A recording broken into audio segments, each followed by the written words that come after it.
Assalamualaikum warahmatullahi wabarakatuh. Di sini saya akan menjelaskan tentang passive voice of future continuous tense.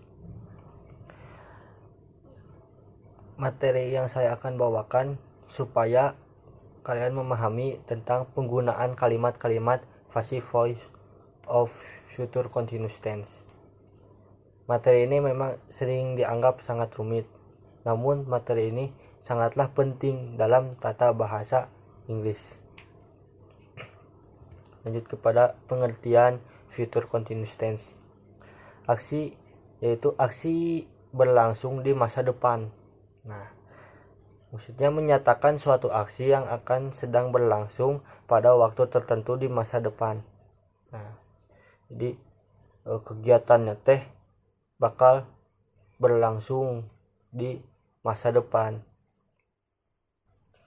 Nah, rumusnya yaitu subjek ditambah will be ditambah verb ing participle.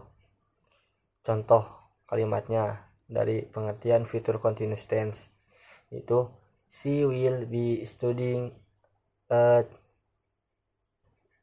8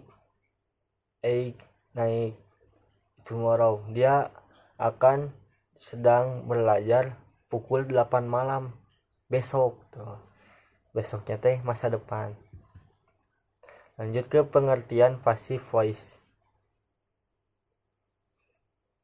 Passive voice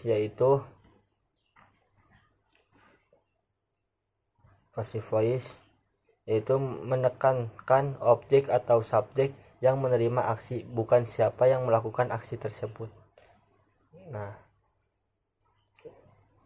rumusnya dibentuk dengan subjek ditambah be ditambah past participle.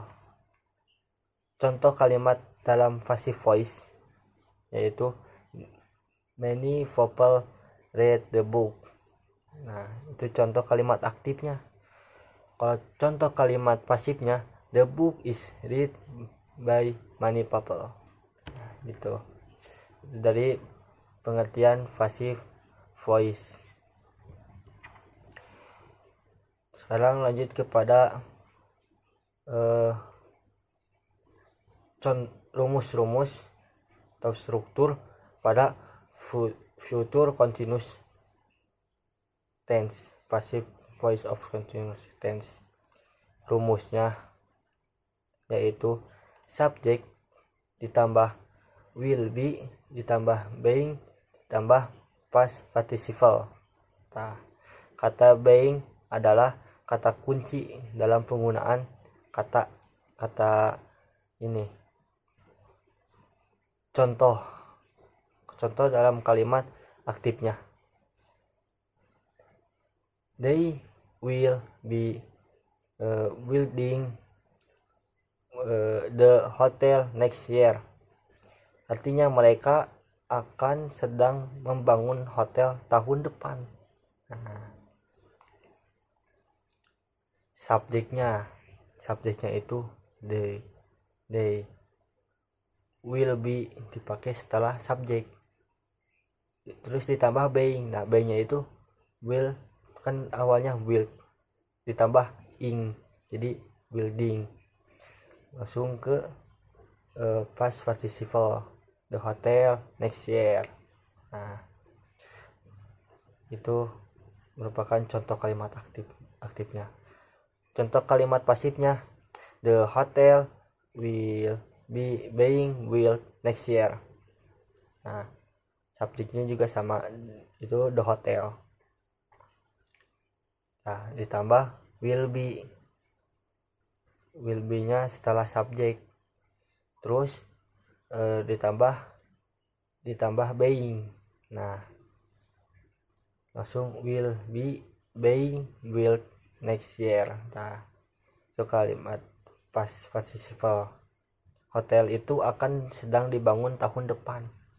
Tuh kan, masa depan kan. Nah, contoh, kita masuk kepada contoh kalimat positif. The student will be being reviewed next month. Nah, artinya para siswa akan sedang direview bulan depan.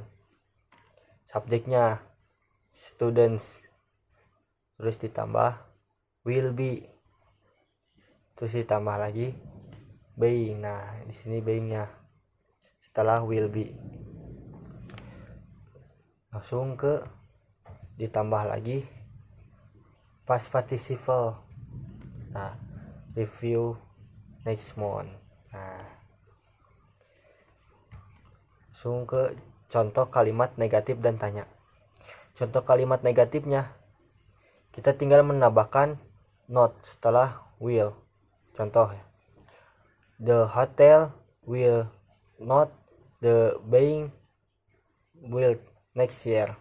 Nah, untuk informalitas bisa menggunakan kata won't.